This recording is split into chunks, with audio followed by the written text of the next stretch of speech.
Hari Om. Let's start with the prayer. Om Samasta Jana Kalyani Niratam Karunamayam Namami Chinmayam Devam Sadgurum Brahma Vidwaram Vasudeva Sutam Devam Kamsachanura Mardanam Devaki Paramanandam Krishnam Vande Jagadgurum Tvameva Mata Cha Pitatvameva Tvameva Bandhusya Sakhatvameva Tvameva Vidya Dravidam Tvameva Tvameva Sarvam Mama Deva Deva Tvameva Sarvam Gurudeva Deva. Hari Om. We are looking at the stages in self-realization. It is a topic that was discussed in few places, and in the Vidyaranya discusses in the 7th chapter, and also it's there in the Yoga Vasishta, also talks about 7 stages, and these 7 stages may not be exactly same, and in fact Vidyaranya quotes Yoga Vasishta extensively, and also we have in the Vichara that Nishalajasa discusses, but referring to the Panchadashi 7th chapter. And these stages are essentially an indication of how far or where you are in this ladder of self-realization. Realization is clear understanding of the absolute nature that I am the totality. That understanding has to be clear. It comes from prolonged length of without any doubts by listening to the teacher and Vedanta as with the complete faith in the pramana, that means in the validity of the pramana, and applying and contemplating on the truth by nididhyasana and so forth. And this essentially is discussed in terms of the stages. One is the first stage we discussed is Ajnanam, and the Ajnanam is the Mula Ajnanam. It's an Ajnanam of not any objective knowledge. The objective knowledge is also where, according to our tradition, the knowledge is always fundamental, it is always there, but it is covered by the Ajnanam. Just like the objects are there in the room, but when it's pitch dark room, it's a darkness is covering it, and in order to reveal the object, one has to shed light on it, and then only we can see the object that is there. If you have a torchlight, I can focus that on a particular object, then I have a knowledge of that object. So that focusing or putting the torch on it is a means of removing the darkness. That's what is called pramana. Pramana is a means of knowledge. Here the means of knowledge is, the light is a secondary means, and even when there is a light, for me to know that there is an object there, whether the chair is there or not in the pitch dark room, not only I should have a torch light, I have to keep my eyes open also, because not only the light, but light that is shining on it has to reflect back. My senses have to operate on it to get the information about the object. Senses can only see attributes of the object. So every knowledge is only attributive knowledge, and I cannot get the substantive knowledge, even though according to some traditions that mind goes and grasps the object, and along with the senses and information is brought in, so object is brought in along with the attributes. Thank God the object is right there. So what is brought in is only a reflection of the attributes of the object, because attributes belong to the object only. So I cannot remove the attribute and gather the attribute. Senses cannot remove the attribute. Senses can only gather the reflected attributes, and in this case reflection is due to the operation of the senses with the light there. So light becomes a conducive, and light reflected and reaches my retina and form an image there. So type of image that's formed depends upon the instrument, the golakam, that means my eyes, whether the eyes are defective or not, and also on the external light, because external light has to fall on the object and get reflected, and also it depends upon the quality of the external light and also object. If the object absorbs certain light, then only I get only those reflected lights only. That's why we see different colors. For example, we see if the red color, it only means that it is absorbing all other colors in the Vibgaya or Vijayar and leaving only the red color, and that's why objects look red. Another object looks blue because it's the blue part of the light of the 7 colors is not absorbed, and therefore I see blue light. If an object looks white, that means all the 7 colors are getting reflected. If the object looks black, it means all the 7 colors are getting absorbed. So all that is implied in terms of color theory also. Also it means that it's only reflected attributes of the object, and also depends upon the reflecting medium. A red object only reflects only red light, a blue object only reflects a blue light, and so on and so forth. So depending upon the reflecting medium, I'm knowing it. But I will never know, or senses cannot see the substantive of the object. Why? Because it cannot gather the substantive, senses can only measure the attributes. And mind gathering substantive, mind also cannot gather any substantive. In fact, mind is, according to the science at least, the mind is through the brain only. All information is brought to the brain, and that information, which is in the form of electrical charges, when the optical nerve system is fed to the brain, you call it neurons, and that is converted into a software by a program which we don't know, the Lord has placed, and that software is nothing but a thought. So thought rises in the mind whenever I see an object.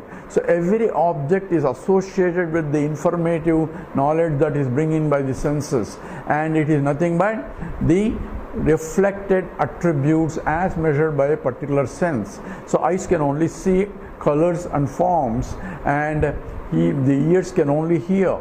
So each field is fixed, and the senses are always tuned to go outwards to gather the world information. All that is implied. But ajnana is where the knowledge is covered, because the object is there, the darkness is covering it, and I cannot see the chair. So from my point, it may be there, it may not be there, and it's called indeterminate problem. The probability that a chair is there in the dark room is 50%. And it will remain as a 50% probability until I open my eyes and, in the presence of the light, see the existence or non-existence of the object. Therefore, I, conscious entity, has to come into picture to make this ajnana of the existence of the object is confirmed or denied only by the presence of a conscious entity. Without the conscious entity, existence of inert entity cannot be established. And inert entity includes even all other living beings also from my point, because I don't see anywhere their consciousness nor even their mind. All I can see is only their form, and which is an inert. So whether somebody else exists in the dark room or not, I won't know if he's not making any noise or any indication that my eyes or ears can see. And if it's pitch dark, all I can say is he may be there, he may not be there. But from his reference, he knows he is there, but he may not know that I am there unless I make some noise. If I make a noise, then he can hear. So this becomes a Shabda Pramana, from which there is somebody there who is making noise in the pitch dark room. And that's how we go by. In other words, all objects in the whole universe becomes only objects only. I am the only subject from my reference. You are the only subject in the universe from your reference. And this ajnana is not only about the object, about the world, but ajnana about himself also. So this not knowing about oneself, at the same time taking oneself as granted that I know myself, is a bigger problem also. So number one, ajnana is not knowing oneself. That means I do not know myself. But nobody thinks that they do not know myself. They think, in fact, they know themselves and they want to know everything else. So the whole education system is only tuned to find out who everybody else or everything else in the universe. All that is called objective sciences, and not much in terms of the analysis of our known self. Even the psychological and even the medical field is only analysis of the objects in the body or objects in the brain or thought process or mind, so on and so forth, where I had to analyze what is the mind as though objectified. There also my tools that I am using are hard tools. Essentially I may use electrodes and so on to see whether the fellow is thinking or blinking or any electrical disturbance is coming because of the brain is functioning. All I can talk about neurons or particular arrangement of neurons, but that's only still hardware only. The software, the neurons of particular informative neurons have to be converted into a software as a thought process which cannot be measured by any gross tools that I have.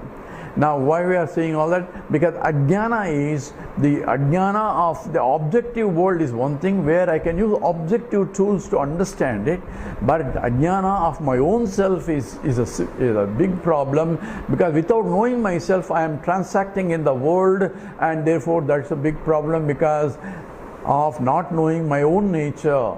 And I am looking for myself all over the world. That's what Vedanta says. You are already full and happy, but I am looking for happiness because that's my nature, as the happiness is not known, because I am only going after and taking myself what I am not as I am. That itself indicates that I do not know myself. So that ajnana is manifesting that I do not know myself, and at the same time I behave as though I know myself. This is a serious problem. If I don't know myself and I accept that I don't know myself, then I can go to a proper teacher to find out who I am.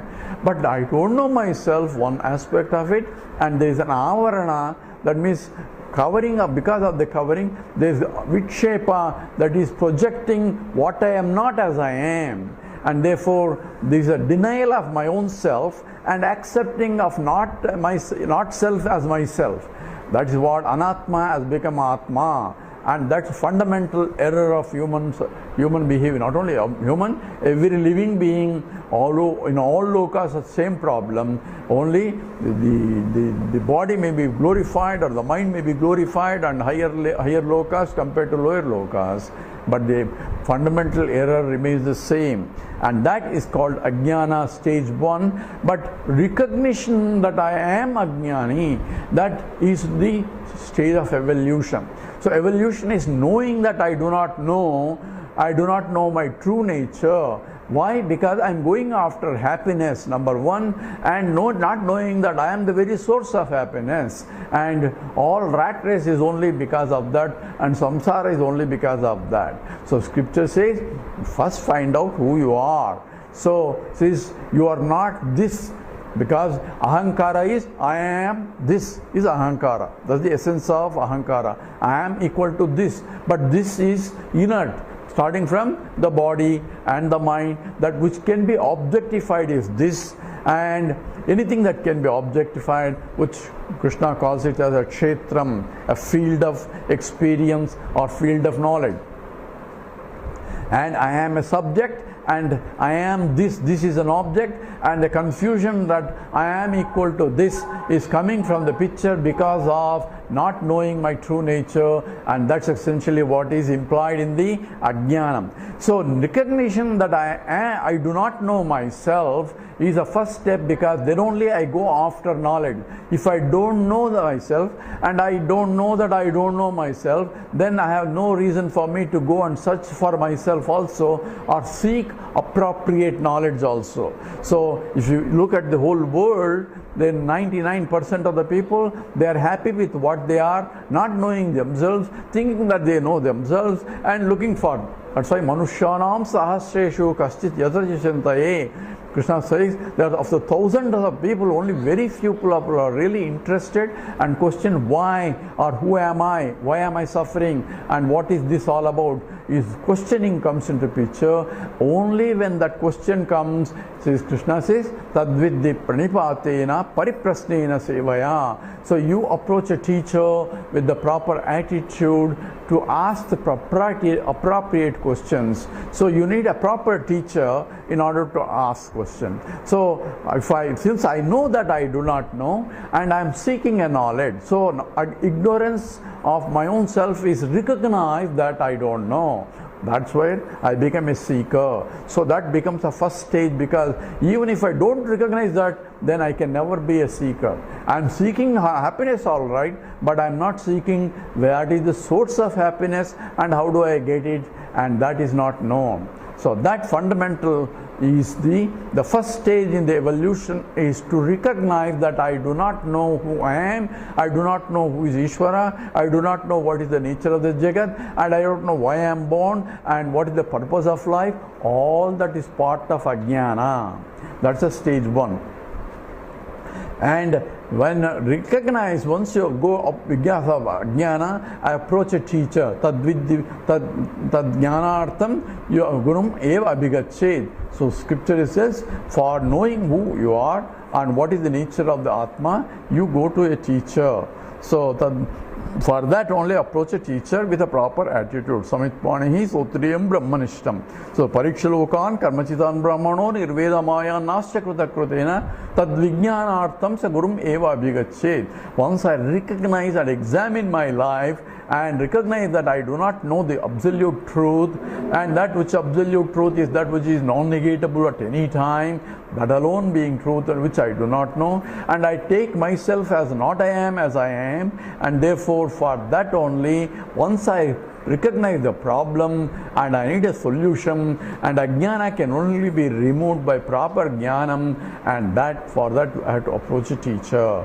And in this there are two types of ajnana. One is not knowing about the whole universe that I see, and not knowing myself, the subject I am, because there are two subject object. Not only I don't know object, but I don't know the subject. But if I cannot go and look for object and try to understand what is the object, what is a particular object, then that's why the fields are becoming the chemistry, zoology, biology, or pharmacology, epistemology, all these are expanding only, and in every field I can spend whole my lifetime trying to study that.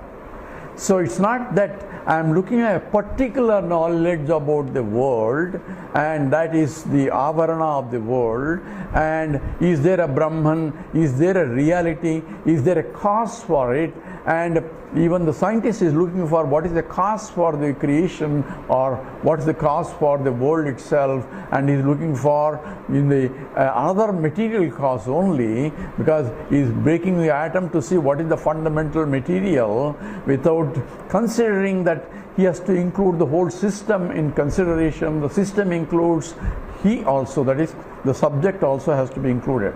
Anyway, that's his problem. But our problem is, we want to know, is this a creation? Who created? Why he created? And what is the material creation? So upadana karanam and nimitta karanam, and inquiring into the nature of the objective world, the whole universe itself, is the avarana, because that knowledge is covered. The second aspect is the knowledge of myself is covered, because I do not know myself, even if I know the world. So, and I should know what is the relation between me and myself, because I am struggling hard to get happiness out of the world. So this avarana involves two aspects. Avarana means covering. This covering, because I don't know, is a covering. And covering is the ignorance is covering the knowledge. Knowledge is to be revealed, called revelation, by removing the ignorance, and ignorance can only be removed by appropriate pramana. For seeing, I need to open my eyes and there should be light. For hearing, I have to have the capacity to hear, and also there is sounds there. All that is, each pramana operates in the particular field. So this avarana shakti, avarana, we consider the two aspects of it. One is the not knowing about the universe, and the second one is not knowing about myself. So there is an object and the subject, because I am this, I don't know this also, and I don't know I am also. All that is because I am equating I am as equal to this, because not knowing the essence of this, and also not knowing becoming I am also. And this avarana of these two aspects are removed, and that becomes the next stages. But because of the avarana, there is a problem. So why do I need to eat? What is the prayojanam? What is the benefit of learning scriptures, or what is the use of studying this? So people think that this is a useless activity, can be done, postponed to just before and after retirement you can have Vedanta. It means it is when you can't do anything, then you can do this. But this is the fundamental problem. Very life purpose itself is for this, and this has to be done when the mind is ready to learn, and when the mind is very sharp enough to able to grasp the absolute truth. But for that you need to have a proper frame of mind or proper discipline of the mind. Like any other field, we need a proper mind also. So that because of that, the purpose is, why should I know? Why should I need to know this? Because if I don't know, I am suffering.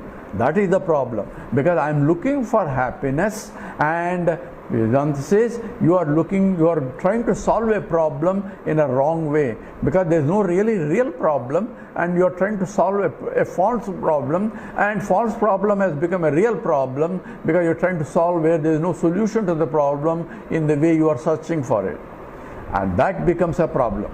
So therefore the sokam or the suffering becomes a problem, because my attachment to the world, because I depend on the world, I depend on the objects, I depend on the people for my happiness, and when I get what I want, I am happy. When I don't get what I want, I am unhappy, and the whole fluctuating of happiness and unhappiness goes on throughout my life until I kick the bucket, and again another life, continuously, life after life after life. This is what is called samsara, because what I am looking for is infinite absolute happiness, and thinking that it is here, it is there, and I am searching all over like a rat race, going from morning to evening and day in and day out. Then manyau sayam pratah sasira vasanto uparalayataha kala kridati gachatyahu tadapinnam minchad ashavad. One day I die. What is the problem? Again being born again punarapi maranam punarapi jananam jatare sayanam niya samsare bahudustare krupaya pare pahi murare. Hey, that is recognition that I do not want this continuous death and birth and death.